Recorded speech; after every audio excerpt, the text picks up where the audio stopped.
Entonces vuelves a Barcelona y ya dices, oye, me quiero tomar en serio YouTube, quiero montar un equipo alrededor, quiero tomármelo más en serio y darle por aquí. ¿Cómo lo vas construyendo? Porque en aquel entonces no había prácticamente nadie en español creándose contenido, era algo nuevo. O sea, yo me acuerdo que para mí Elche fue un máster porque una de las cosas que yo me di cuenta al salir de la universidad del máster es que iba muy perdido a nivel de conceptos o de conocimiento. Y en San Francisco, en la universidad, me recomendaron los profesores que en la Universidad de San Francisco habían profesores muy buenos. Incluso había alguno que ya tenía un fondo de inversión de 20 millones y estaba dando clase. Y me recomendaron libros de emprendimiento, de empresa. Y empecé a explorar y me di cuenta que habían muchísimos libros con muchísimos conceptos que yo dije, oye, tengo que leerme todo esto si quiero por lo menos tener algo de posibilidades. Y en Elche me acuerdo que hice un sprint de levantarme antes de tiempo, leer, casi leía un libro al día, que esto, mira, algunos es una locura, pero estos libros de no ficción tienen una cosa que al final se repiten mucho. Entonces, cuando hay un libro de no ficción, tú puedes coger un libro, ojearlo y ver rápidamente los puntos que no conoces. Hay muchos que se repiten y te hacen referencia a libros raíz. O sea, los libros raíz sí que encontré. O tienen historias o cosas así. O tienen muchas historias. Entonces, fui capaz de leerme mucho libro y encontrar a gurús americanos como Gary Vaynerchuk o algunos otros que tenían mucho contenido en YouTube y devoraba. Empecé a comprar también formación americana y empecé a darme cuenta de una super tendencia, sobre todo a través de Gary Vee, que hablaba de que el contenido era una de las grandes tendencias para crear negocios en el futuro. Y ahora mismo también, o sea, y en ese momento también.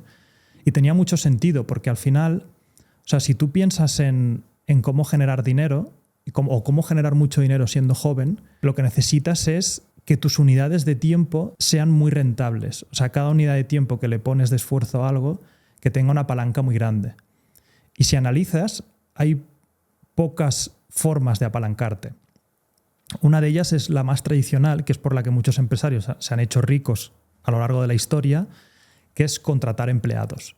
Por eso hay mucha gente que es más de izquierdas o incluso comunista que critica eso porque dicen que el empresario está explotando a esa gente, ¿no? Porque de alguna manera consiguen que si tienes 1000 empleados, que la empresa se beneficie, o sea, le estás pagando menos de lo que realmente producen. Que aquí ya podríamos entrar en política, pero yo creo que no, porque al final, o sea, esto sucede, pero al final lo que pasa es que el empresario toma un riesgo, crea una estructura y pone ciertas capacidades para que esta gente no tenga que ellos tomar riesgo. Entonces, lo que tú estás ganando es el riesgo acumulado que tú has puesto antes y ese trabajador, ese exceso, sí que es verdad que llega a la empresa, pero de alguna manera te estás apalancando con empleados, con personas. Esta es una forma antigua en la que los empresarios normalmente acaban ganando dinero. Otra de ellas que es muy interesante es el tema de la creación de productos que son replicables. Por ejemplo, este tiempo se ve muy claramente cómo tú puedes ganar más con personas cuando es una empresa de servicios. Por ejemplo, si tienes una empresa de derecho o llena de abogados, es verdad que ese tiempo del abogado, si él fuera autónomo, se lo podría llevar él. Pero de alguna manera tú pones la estructura y los clientes y te lo llevas tú. Pero otra forma es crear productos que luego son replicables con maquinaria. Si te pones a ver el pasado, muchas empresas han ganado dinero porque son capaces de, con maquinaria, automatizar procesos y replicar productos y servicios que luego venden. Pero las nuevas formas de apalancarte, rápidamente me di cuenta que venían de dos sitios. Una es el código y la otra es el contenido. Y el código ya llevaba tiempo explotándose a lo bestia con todo el tema del software, todo el tema de las redes sociales, etcétera, que al final es código que agregan gente o código que puedes vender infinitas veces a una empresa, pero incluso, perdón que te corte, tu primera idea era eso, era código. Exacto. Es una forma de crear algo que va a estar trabajando por ti y te multiplica tu tiempo, por así decirlo. Exacto. Y el contenido también es eso. O sea, el contenido, si lo piensas, yo creo que es una locura lo que está pasando. O sea, el contenido ya se lleva tiempo haciendo en la televisión, en la radio, etcétera, pero el contenido unipersonal creado por una persona, una marca personal, también de alguna manera te estás escalando en masa. Y eso fue fascinante cuando lo descubrí. Empecé a darme cuenta que mis vídeos iban bien. Dije, oye, hay otra parte, el contenido lo puedes dar gratuito y monetizar con la atención de la gente, que luego puedes poner sponsors, etcétera, o puedes crear tú productos digitales que también son vendibles. con una escalabilidad infinita, por así decirlo, porque tú puedes crear una cosa y venderla infinitas veces. En el momento en el que yo hice el primer curso de lectura rápida, hubo un clic en mi cabeza de decir, hostia, esto es increíble. O sea, podemos vender una cosa 100 veces y a mí me ha costado una semana hacerlo. Y ahí es donde yo, cuando volví a Barcelona, dije, vale, a la gente le está gustando mucho los resúmenes de libros que hago, voy a hacer un programa que sea de resúmenes de libros. O sea, yo voy a sacar una membresía donde cada semana te voy a resumir un libro en formato audio, en formato escrito, con ejercicios y una infografía y un vídeo resumen. Y saqué esta membresía, que creo que fue 19 euros al mes. Hice una estrategia de escasez, es decir, saqué un vídeo y dije, este vídeo lo voy a borrar en 3 días. Que básicamente era un lanzamiento en una época en la que no se hablaba de lanzamientos. Y entraron, creo que 600 personas en 3 días. Y ahí es donde dije, vale, aquí hay algo interesante. Y eso fue Flash Libros, que estuve 6 meses con esa membresía. Después de Flash Libros, que me acuerdo que yo fui alumno de Flash Libros y... O sea, yo lo recuerdo como una revolución, porque no existía algo así. También fue como un sitio donde conocer a otra gente emprendedora en un momento. Había una comunidad, es verdad. Había una comunidad en un momento donde no existía todo esto. Yo lo recuerdo así, como descubrir algo. O sea, hay gente que también quiere hacer lo que a mí siempre me ha llamado la atención, ¿no? Y es todo muy guay.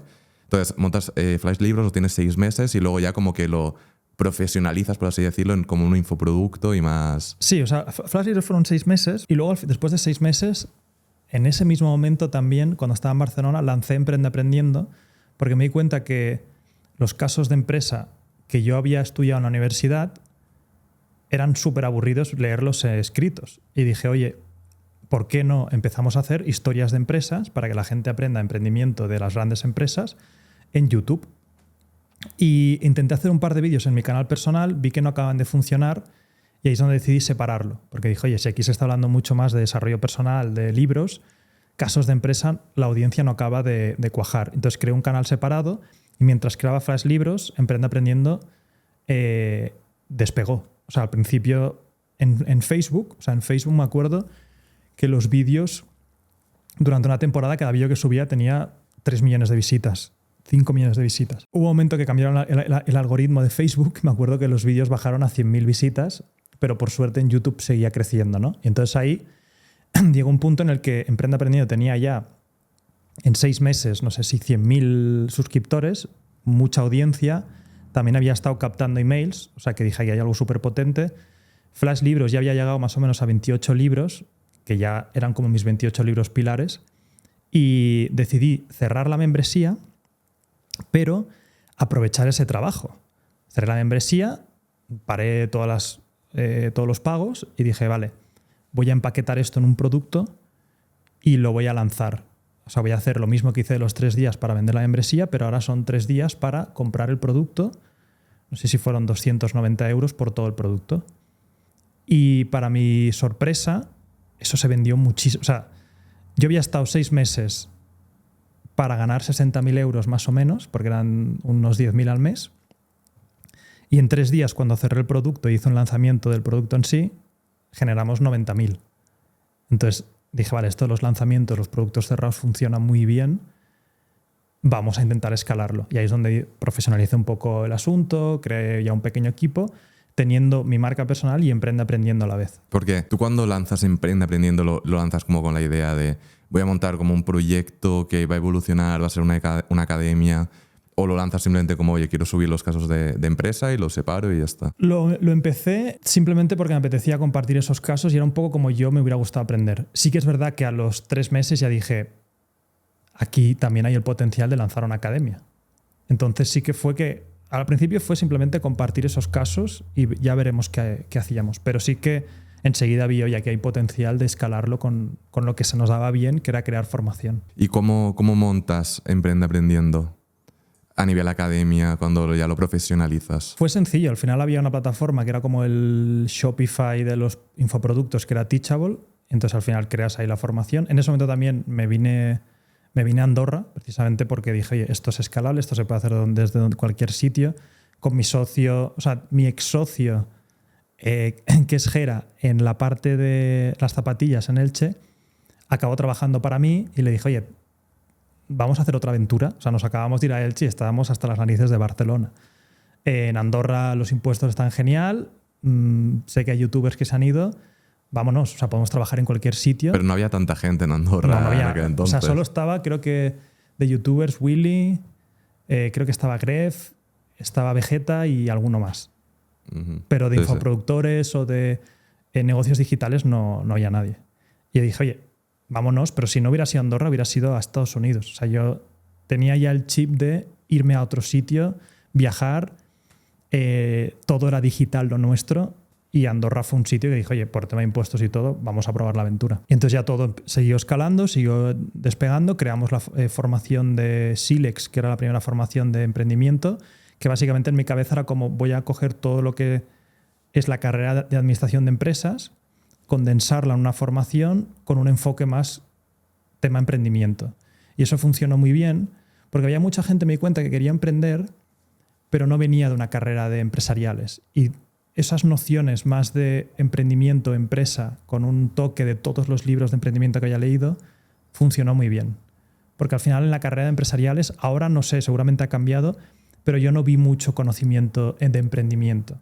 Había mucha cosa de empresa, pero no había ese toque de emprendimiento que yo había visto en San Francisco y en todo lo que había aprendido. Cuando te mudas aquí a Andorra con tu equipo, todo sigue escalando, montáis como la Academia Emprende Aprendiendo con Silex, algunos cursos más, como que tenéis hoy una academia con varias cosas y empieza a funcionar bien, también porque tienes ese toque de hoy una persona que la gente conoce desde hace tiempo, honesta, tu marketing en infoproductos siempre ha sido súper honesto, súper tranquilo, nada que ver con otras cosas que se han ido viendo y empieza a funcionar todo bastante bien.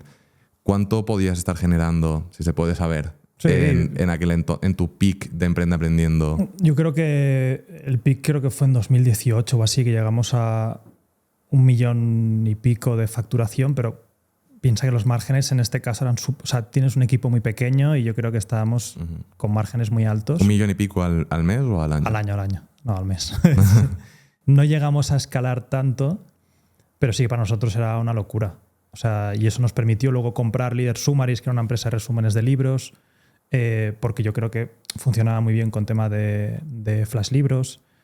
Y la verdad es que sí, o sea, llegamos muy pronto al tema de infoproductos. Y sí que es verdad que los infoproductos no tienen techo, por así decirlo, que puedes llegar a vender, pero se tiene que ir con mucho cuidado, porque si fuerzas la escalabilidad, ¿a costa de qué? O sea, al final sí que puedes llegar a escalar a muchísimo dinero, pero para ya ir a un mercado nuevo tienes que hacer unas promesas muy grandes de esto es para todos, subir los precios mucho más. Entonces sí que es verdad que se puede escalar más, pero hay que ir con ojo. O sea, yo creo que para mí es más interesante con el tiempo, o sea, como yo ahora tengo mi estructura de empresa, generar contenido gratuito al máximo posible para generar la máxima confianza con la gente y ser lo más transparente posible para crearte una marca personal sana, monetizar, o sea, llevarte todos esos esfuerzos a una base de datos, ya sea email o donde quieras, monetizar con infoproductos para poder costear, seguir haciendo mejor contenido y de ahí irte creando una estructura digital. Es decir, es casi más interesante que tú tengas participaciones con Milla for Equity en diferentes negocios que no escalar los infoproductos a lo que dé. O sea, escalar los infoproductos a lo que dé tienes que hacerlo muy bien. Tienes que saber no prometer... O sea, yo ahora veo mucha gente que escala infoproductos y has de ser un poco psicópata, por así decirlo, porque tienes que decir lo que sea. Yo veo ventas súper agresivas, súper locas, súper manipuladoras, o sea, llevando los sesgos al máximo, que dices, ¡fua! Ves con cuidado porque el que te está comprando, o sea, parece que ya no hay una responsabilidad de que el que te compre y ya está, ¿no? Y yo veo gente que a veces compra un producto con una ilusión tremenda porque le han dicho. Y esa persona no tiene el conocimiento de saber los matices que hay luego en lo que vas a aprender. O sea, yo siempre digo que yo vendo formación, pero tendrás que poner mucho de tu parte y no hay un resultado seguro. Sí.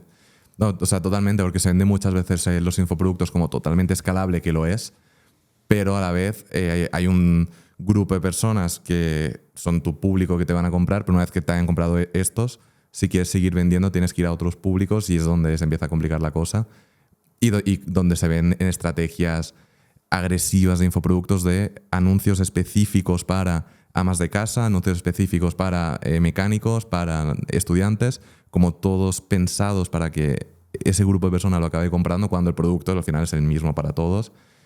Y es como se escalan a día de hoy los infoproductos. Exacto.